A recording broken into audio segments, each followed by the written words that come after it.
July 31st, 1978. The first time I visited that place, it was the summer of my 18th year. That makes it about 20 years ago.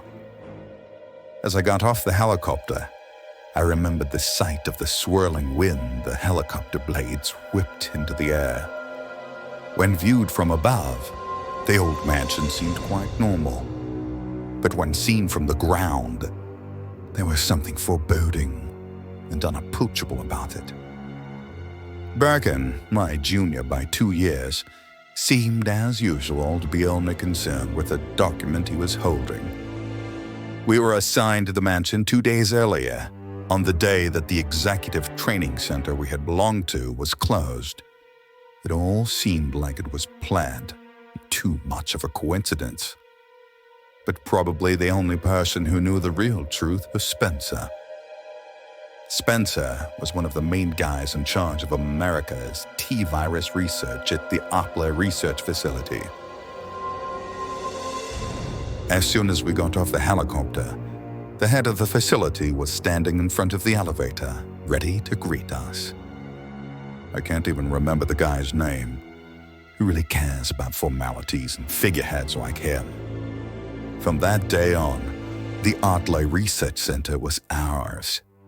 As chief researchers, we were put completely in charge of all aspects of the facility. Of course, that is just how Spencer had planned it all out. He chose us. We ignored the facility head and got on the elevator. I had already memorized the building layout the day before, and Birkin, although he has no bad intentions, never really pays much attention to other people. Most people probably get pretty irked from the first 5 seconds that they meet us. However, the facility head had no reaction at all.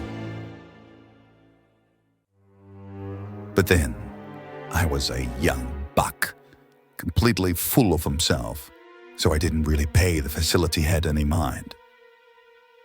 But in the end, I was really only Spencer's puppet, and the facility head, whose boss was Spencer, at least actually knew what Spencer was up to and what he was thinking. The whole time we were riding in the elevator, Birkin never took his eye off the documents he was holding. The document that Birkin was scrutinizing so closely was a report about a new virus that has shown up in Africa. It was called Ebola. At this moment, there were many people all throughout the world who were studying the Ebola virus. However, I think there were 2 major reasons why they were studying it: to help people and to kill them.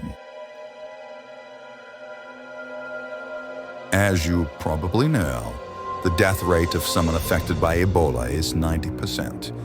In 10 days, it quickly destroys a person's organs. Even now, there are no known ways to prevent it or cure it.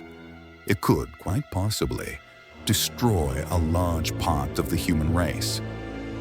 Of course, even before this, due to the Biological Weapons Prohibition Pact, it was illegal for us to study the virus as a weapon. However, even if we weren't the ones to research it, there was no proof that someone else wouldn't be doing that same thing. And so it was considered legal for us to research it, just in case. There is a thin line in international law between what is acceptable and what is prohibited. And so, it became necessary to research how the virus study information would be used as a method of prevention, but not as a weapon. There really is no difference in the way in which you research a virus as a cure from how you research it as a weapon. But since the 2 are very similar, it is possible to pretend you are researching a cure while in fact be researching the virus as a weapon. Even though at that time, for whatever reason, Birkin may have been looking at the Ebola report, he wasn't really researching the Ebola virus. The Ebola virus had too many weak spots. First of all, the virus could only survive for a few days, if not inside a human body. It would soon die if under sunlight, ultraviolet light, for too long. Secondly, since it kills the host too quickly, there isn't enough time to infect other hosts. Finally, the virus is only transferable through direct touch, and so it can be easily prevented. Try to imagine the following. If a person who was heavily infected, the disease had spread all throughout their body, could actually stand and walk around, and without knowing it, was in direct contact with other people of their own accord. What if the RNA of the Ebola virus could actually alter a person's genetic code? And if, through that, a person was able to carry the virus without dying? What if this person had the resilience of a monster?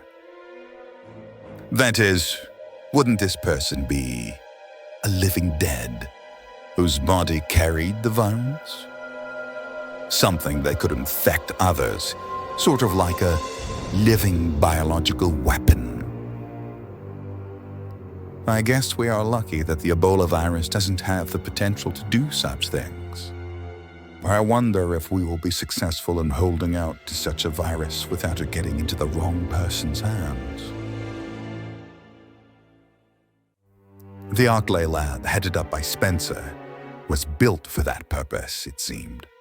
To create a disease capable of the characteristics I listed before.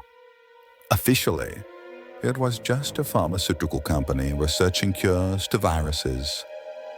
But the truth is, it was really a factory for manufacturing biological weapons. The origin of the company was to create new starter viruses by recombining genes.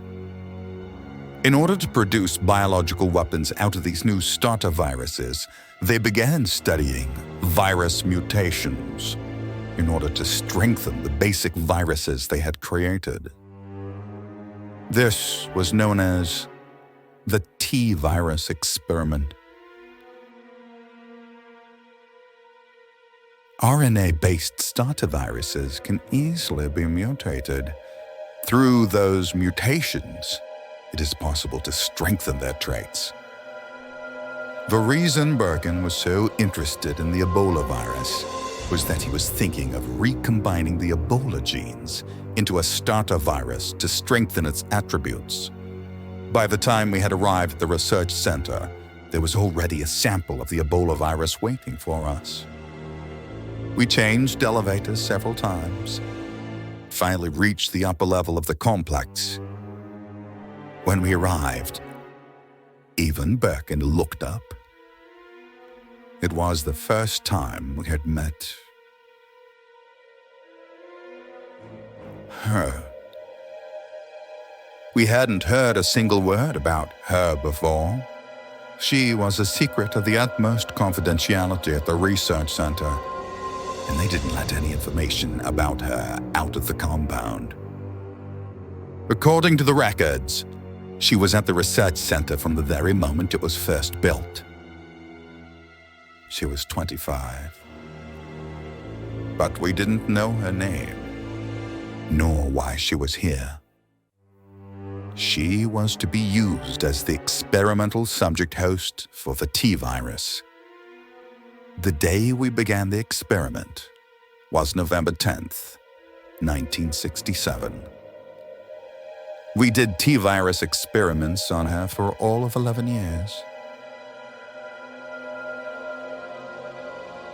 Birkin mumbled something. Maybe they were words cursing our situation. Maybe they were words of praise. In any case, we had come to the point of no return now. We had two choices: to succeed in our research, or to lay here rotting like she was. Of course, That meant we really only had one choice. She was bound to a piped bed, and something about her made me think. Had this been a part of Spencer's plan all along? July 27th, 1981. Today, a 10-year-old girl was sent here as a chief researcher from Umbrella's Antarctica research facility. Her name was Alexia Ashford.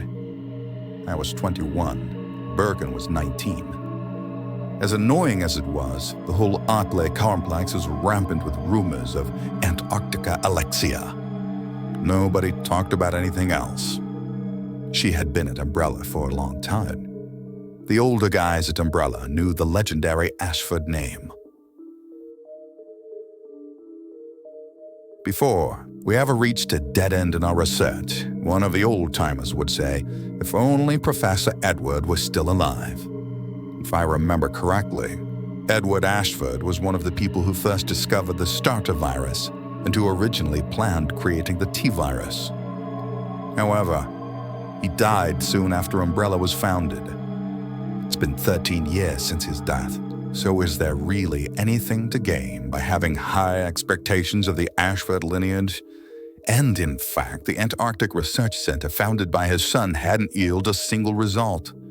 Don't people know the limits of Alexia's smarts? She is only Edward's grandchild after all. And from the day she came, her worthless, good-for-nothing subordinates began to say, it's a good thing Alexia is here. She may be from a famous family, carry great genes within her, but nonetheless, I knew it was going to be a real hassle having subordinates with such a lack of good judgment. It's idiots like that who, if they accidentally stuck their foot in a bucket, wouldn't be able to move or figure out what to do unless someone told them. At least I could still tell the difference.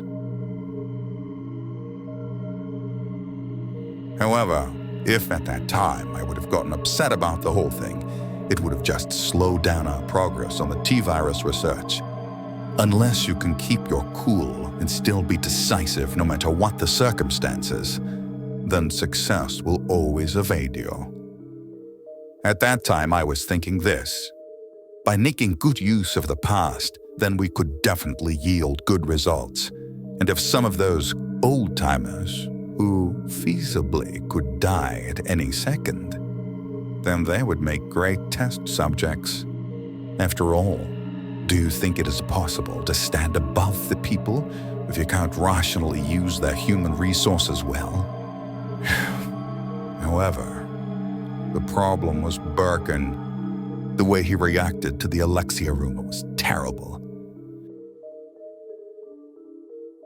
He never really said it, but for Birkin, the fact that he was the youngest person to ever be a chief researcher was always something he was proud of. That pride was severely injured by having a mere 10-year-old become a chief researcher.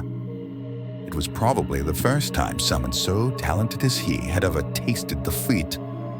He just couldn't accept the younger girl of good lineage to be made a fool of by someone who hadn't gotten any results. Someone who had worked so far away.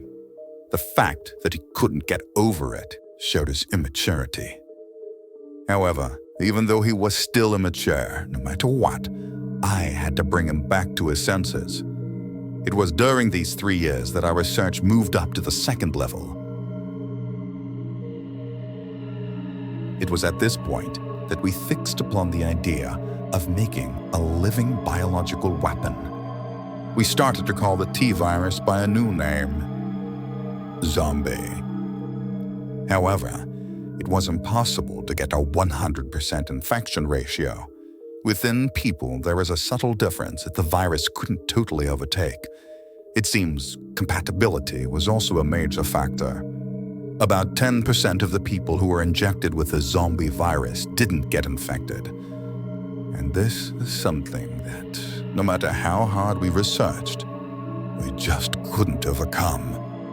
A disease that would affect 90% of all humans seemed to me to be quite an effective weapon. But Spencer didn't see it that way. Spencer said he was hoping for a specialty virus that could easily wipe out everyone. But why in the world would he want something like that?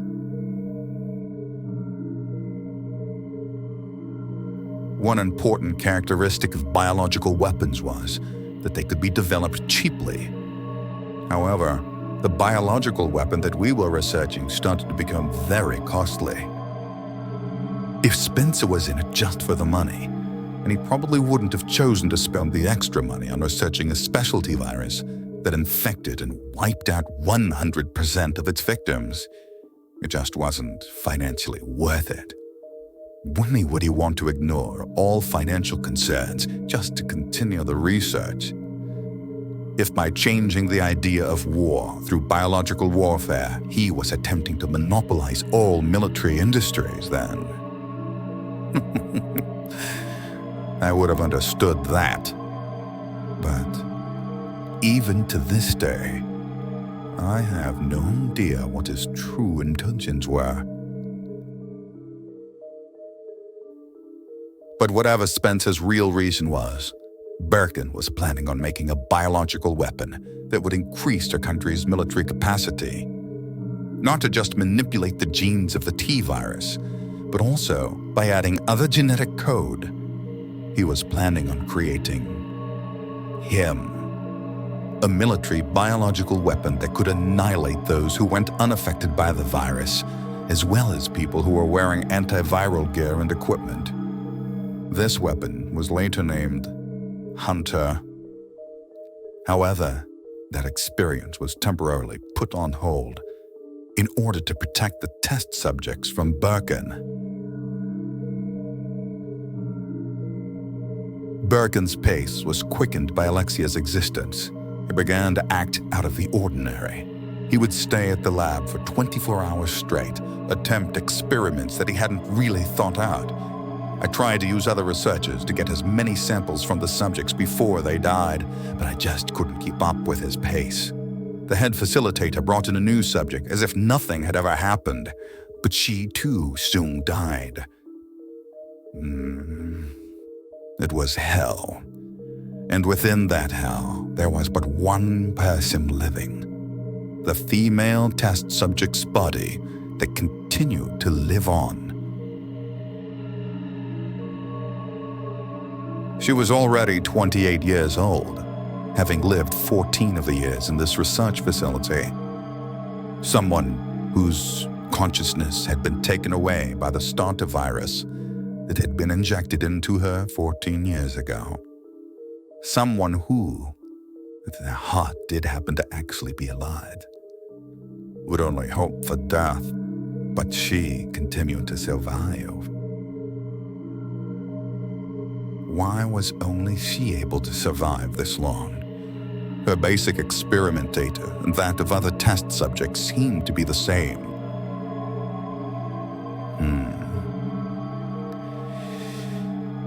It would still take a long time for us to solve this riddle. December 31st, 1983. The winter of my 6th year at the Arpley Research Center. For the past 2 years, there were no significant results, and time seemed to just stagnantly flow along. But before long, we had a breakthrough. The thing that started it all was a report we got that morning. Antarctica Alexia had died. The cause of her death was that she accidentally got infected by a virus that she herself was researching. It was called the T. Veronica virus. Alexia was 12 years old.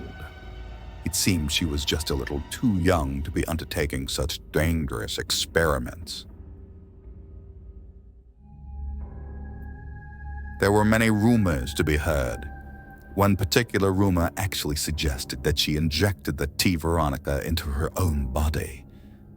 No matter what the circumstances, I find that particular theory to be implausible.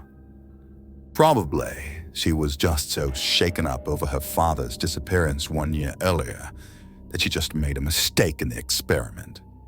After that, Alexia's last remaining blood relative, her twin brother, who had worked in the Antarctica Research Center, came and picked up her work where she left off. But no one had any expectations of him. In the end, the Ashford family was basically dead, without even yielding a single advance for the experiment. It was just as I thought.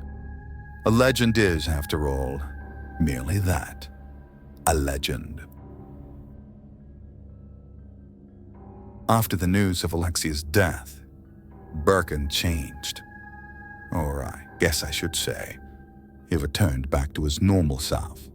But I guess the biggest thing was that all of his subordinates now had no choice but to think of him as the main researcher, since now there was no one who could surpass his talents. However, with that, it became taboo for anyone to talk about Alexia in front of him. He fiercely opposed me when I planned on getting a sample of the T. Veronica virus. I had no choice to put finding the truth about Alexia's research on the back burner.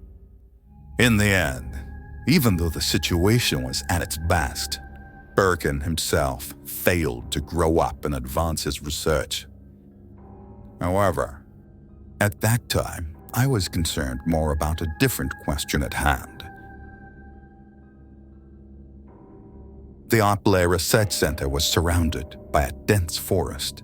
I often hiked through the forest, but since the center was located in a mountain region, there was never anyone to be found nearby. The only method of transportation was by helicopter, and the center wasn't exactly the type of place that people came to visit. One important reason for the fact that the center was located in such an isolated location was to prevent the virus from getting out in the instance of a leak. However, biological weapons aren't that simple. Viruses don't only infect humans. They can infect other things as well. Any virus is usually capable of infecting more than one host. For example, the number of species that the ordinary influenza virus, the common flu, is recognized as infecting are birds, pigs, horses, seals, and humans. The difficult part is not that all types of animals, people within a species are affected. Even though within the bird species, ducks and chickens are affected, all other birds are not. And if a virus mutates, then the kinds and number of hosts it affects changes. So, it is impossible to create a virus that is capable of affecting everything. And that was the main problem, trying to adapt the T virus so that it would affect everything that it came in contact with. After Birkin became useless, I started investigating the T virus's communicative infection rate. It was then that I found out it was a fact that the T virus could infect almost any kind of living thing, not just animals, but plants, insects, fish, almost any species. The virus had the power to expand and disperse all over the earth. Whenever I would leave the center for a walk in the woods, I would always think to myself, why did Spencer choose this place? Because there were lots of different types of species concentrated in the woods. If the virus ever did get out here, then what would happen to a place where there were this many type of living things present? In the case of insects, they are small, so you might not think of them as dangerous, even if they are secondary carriers of the virus. However, insects usually exist in swarms, and that huge number makes them a very dangerous carrier indeed. If they were carriers, then how far would the virus spread? If a plant was a carrier then, since they can't move, you wouldn't expect them to be able to infect many people. However, what about the pollen that comes from plants? Considering those factors, the center was an extremely dangerous place to run virus research. And if you really think about it, the location of the Ashford Antarctica Research Center was really a much safer and obvious choice. It would almost seem as if this place was specifically chosen as a location for the purpose of spreading the virus. But I just can't imagine that would really be so. What is Spencer trying to get us to do? This was a major issue, so big that I couldn't tell the other researchers. At this time, the only person that I felt I could have talked with about this was Birkin, but it was evident that telling him would be meaningless. I needed more information. It was at that time that I first began to feel the limitations of my position as researcher. I needed to get myself a position that had more access to information that would reveal Spencer's true objective. I felt no love lost for throwing away my position as a researcher in order to find out. But I couldn't rush things, because if Spencer ever got wind of what I was doing, then it would be all over. I jumped back into my research, and it was business as usual, so as not to call attention to my plans. During those times, the female test subject that continued to survive was left in some corner and forgotten. A living could have been. We began to call her that, sometime after she stopped yielding useful data for us. At least, until 5 years later, that is. July 1st, 1988. The summer of our 11th year at Arklay was just starting. I was already 28. Birkin had become a father and already had a 2-year-old daughter. His wife was one of the researchers that worked at Arklay. You would normally think it hard to understand someone wanting to get married and raise a child, all the while doing the research. But it is said that only non-ordinary people ever continue to do research at Arklay. Only the crazy ones ever succeeded here.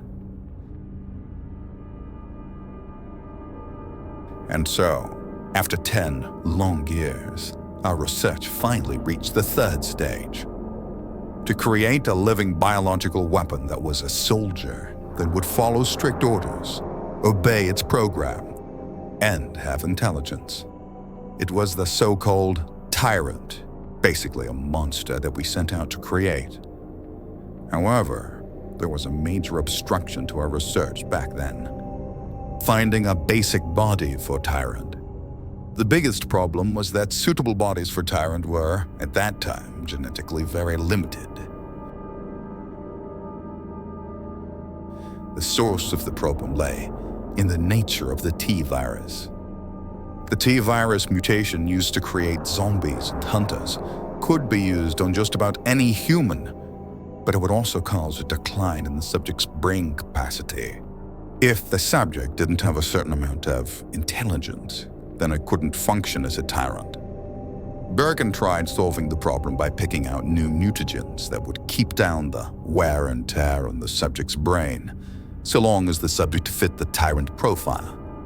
However, the number of people that had suitable genetics to accept the tyrant cells were very limited. In a genetic analysis simulation, it was found that only 1 in 1 million had the genetic makeup to become a tyrant. Any other person would merely become a regular zombie. If we could have continued with our research, then I'm sure we could have found a way to make a different type of T-virus that could change more people into tyrants. However, in order to do that research, we first needed people that were perfectly suitable for the new mutation. The odds of us being able to bring one of those few people living in America that fit the profile was extremely low. In the end, the only thing they were able to do was to, by force, bring a few close contenders in from other labs. Even before we had the chance to start our research, it seemed we had already hit an obstacle. At that time, I heard a rumor about another location in Europe where they had already reached the third level of producing a living biological weapon using a method that no one had thought of. It was known as the Nemesis plan. In order to change the stagnant working pace and conditions, I took it upon myself to get a sample of one of the subjects from that plan. Of course, Birkin first disagreed with me, but in the end, I was able to get him to reconsider. Everyone had no choice but to recognize the fact that, until we found a suitable tyrant subject, our research wasn't going anywhere. The package from Europe came at midnight, several days later, after a series of broadcasts, proposals, and counter-proposals. That box that contained it landed on the helicopter pad. It read, Nemesis Prototype. I had to use some very strong tactics to get the incomplete thing where it was being researched in France, but all the while, Spencer was backing me up, pulling all of his strings and using his influence. Only Birkin showed no interest in it until the end, but he at least recognized it as an important part of the experiment. The sample was developed to create a never-before-seen, totally new form. By manipulating genes, they had artificially created a living parasite. That was what Nemesis really was. It could latch onto another organism's brain and then take control of the host's brain, bringing it a high level of destructive power. By combining intelligence with a destructive body suitable for battle, they were able to form the ultimate biological weapon. And if they could complete the project, then they would be capable of creating warlike bodies without having to worry about the intelligence issue. However, the problem was that the parasite containing it was not stable. The only thing written within the document that was attached to the sample was, failure, sample died, over and over again. Anything that had been affected and whose intelligence was being controlled would die within 5 minutes. We all understood that messing around with the incomplete prototype was very dangerous. If we could only somehow manage to extend the amount of time that the hosts would live, then we could take control over the project. That was what I was aiming for. Of course, we would use her as her test subject. Surely her unusually high endurance would be perfect for sustaining the Nemesis prototype parasite for a long time. Even if she didn't last that long, it's not as if we would be losing anything special anyways. However, the experiment yielded a result that was opposite from what I was predicting. The Nemesis parasite that tried to enter her brain disappeared. At first, I didn't even know what was going on. I couldn't believe that she would be the one to mix with the parasite genes without dying. That was the beginning. Somewhere within that undying body of hers, there had been a change. We had to re-examine her from head to toe one more time. During our 10 years of research, she had been totally and thoroughly examined, but this time, we ignored that previous data. For the 21 years that she had been here, for the first time, something was finally happening. After she had already survived longer than other subjects who had received the Nemesis virus, it was only Birkin that started to realize what was happening. There was something within her. That something was a deviation from the T-virus plan. Something new that gave way to a new form. Something that changed our destiny. It was the beginning of the G-virus plan. July 31st, 1995. It had been 17 years since I'd been back there. When I come, I remember the wind. The scenery and buildings from the surrounding area hadn't changed a bit. I saw Birkin standing on the helipad. He arrived before I did. Meeting with him somehow already seemed nostalgic. It had been 4 years since I had left the Arklay Research Center. 4 years ago, when Birkin's proposed G-virus plan was approved, I put a transfer request for the data information section, and my request was immediately approved.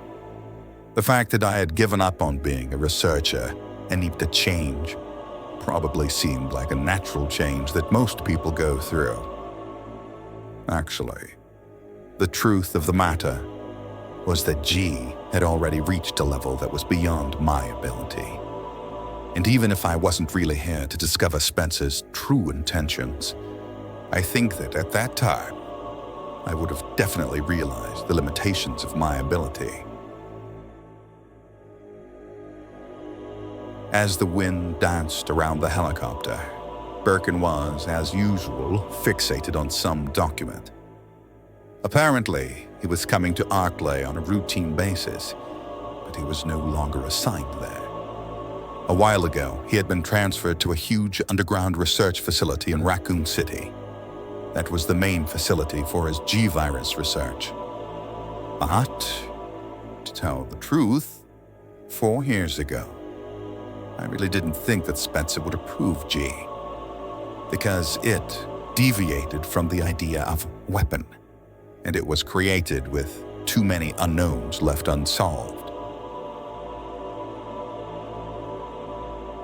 The big difference between G and the T-virus was that a body infected with G would spontaneously continue to mutate. Of course, a virus's genes are unprotected, so it quickly mutates. But the cells within a living organism are different. Even if the subject's makeup has been altered by the virus, the cells within the organism's body rarely can be mutated. Of course, by using outer stimuli, such as radiation, you can make mutations occur within a living body. However, a body that is infected with G continues to mutate without any outer stimuli until the host dies.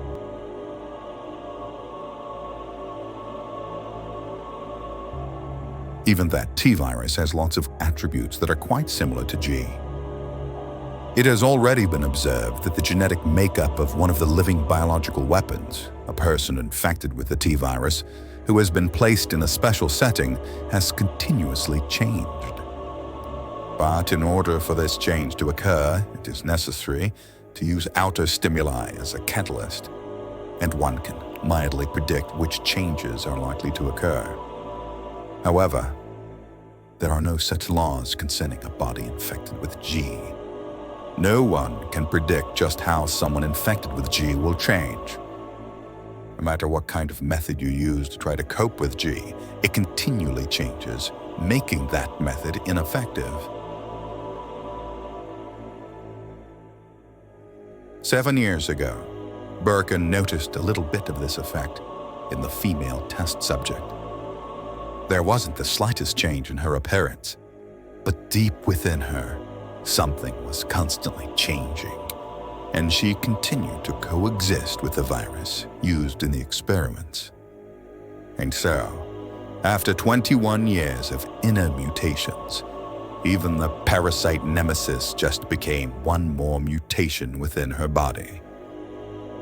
The G-virus plan was a plan to push those characteristics to the utmost limit. However, the thing that lay ahead could be an evolution to the final form for mankind. Or it could be a finale in which the organism merely dies. Could we really call that a weapon?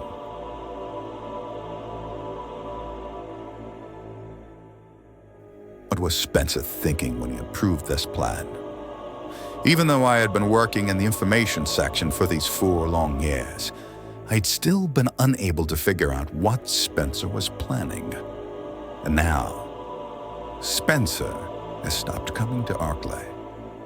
Spencer has stopped coming to Arklay, almost as if something that he has been eagerly awaiting and expecting has begun.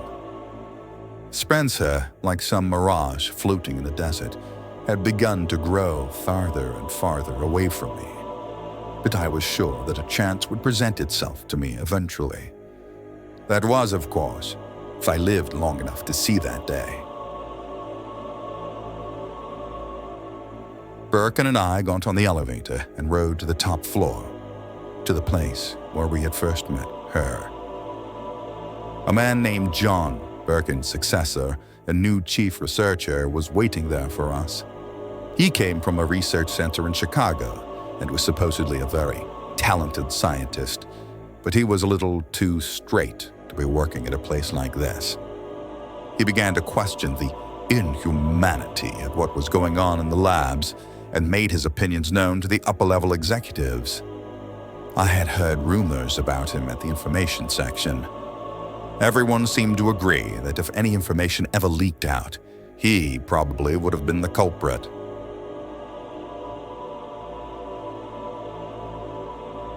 We ignored John and kept on walking, and then began the final disposal procedures on her. You must kill her. Due to her being infected with Nemesis, although only a minor amount, she started to think and become conscious. She started to act in grotesque ways. Her behavior has continued to escalate, and now she wears the face of another woman that she peeled off, just like a mask. According to reports, she acted in the same way after they gave her the first starter virus. I don't know why she began to act in such a way, but because she recently killed 3 researchers, they have decided to dispose of her. Now that the G research is on the right track, there is no real use for a test subject like her. After constantly checking and reconfirming for 3 days the fact that she was dead, her corpse was, as per facility head's order, taken away somewhere. In the end, I never did find out who she was and why she was brought here. Of course, she was merely a test subject. But still, though, if she hadn't been here then, there wouldn't have been any G plan, and Birkin and I would probably be leading different lives now. I left the Arklay Research Center, thinking that very thing. I wonder how much of this was according to Spencer's plan.